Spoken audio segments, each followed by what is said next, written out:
কাজল আসছে মায়ের রূপে। Hi guys, welcome back to another video আজকাল তোমার সাথে আমি রিও। তো আজকে আমরা কথা বলতে চলেছি মায়ের ট্রেলারের ব্যাপারে। ট্রেলারটা বেরিয়েছে আজকে সকালের দিকে, আমি দেখেছি সেই দুপুরের দিকে। তো ভিডিওটা এখন ছাড়া হচ্ছে।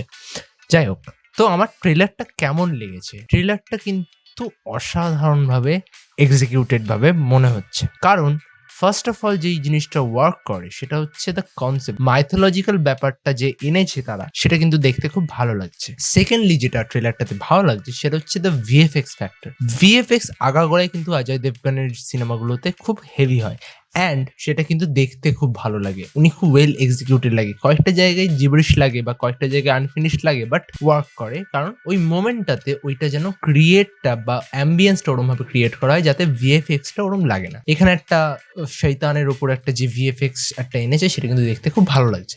থার্ডলি যেটা, কাজলকে অনেকদিন পর আমি এরম একটা রোলে দেখলাম যেখানে কাজলের অ্যাক্টিংটা মনে হচ্ছে যেন ফুটছে। ফোর্থলি যে জিনিসটা করতে চাইছে হয়তো অজয় দেবগন, সেটা হচ্ছে একটা ইউনিভার্স ক্রিয়েট করা। সেটা কিন্তু জিনিসটা কিন্তু ওয়ার্ক করে অনেক ভালো। এবং যেটা সব থেকে বড় ইম্পর্টেন্ট, যেটা হচ্ছে ইউনিভার্সটা সুন্দরভাবে ক্রিয়েটও হচ্ছে। কিন্তু শয়তানের ইউনিভার্সের মা হচ্ছে সেই ইউনিভার্সটার পার্ট।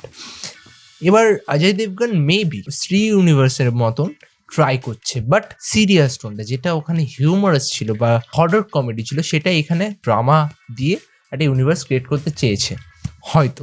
বাট সেটা কিন্তু খানিকটা গিয়ে ওয়ার্কও করে। যেরমভাবে যদি স্টোরিগুলো ইন্টার কানেক্টেড থাকে তাহলে কিন্তু জিনিসটা দেখতে একটা লাস্টে গিয়ে একটা পে অফ হবে, যেমন মার্ভেলের Avengers Endgame, Infinity War, সেরকম একটা পে অফও হতে পারে। তো আমার কিন্তু বেশ ভালো লেগেছে মায়ের ট্রেলার। আমি খুব এক্সাইটেড কাজটা নিয়ে, কারণ আমি ফার্স্টলি আমার হরর জিনিসটাতে একটু ভয় আছে, তো আমি একটু পালাই এই জিনিসগুলো থেকে। বাট আমার মনে হলো যেন এই কাজটা বড় স্ক্রিনে দেখার মতো আমি মজা পাবো, ফাটবেও। But never mind. এটাই ছিল আজকের রিভিউ মা ট্রেলারে। তো আপনাদের কেমন লেগেছে সেটা কমেন্টে জানাবেন, লাইক করবেন, শেয়ার করবেন, চ্যানেলটা সাবস্ক্রাইব করবেন। এবং যেটা আমরা লাস্টে বলি যে ভালো থাকবেন, সুস্থ থাকবেন এবং সিনেমা দেখবেন আমাদের চোখ দিয়ে।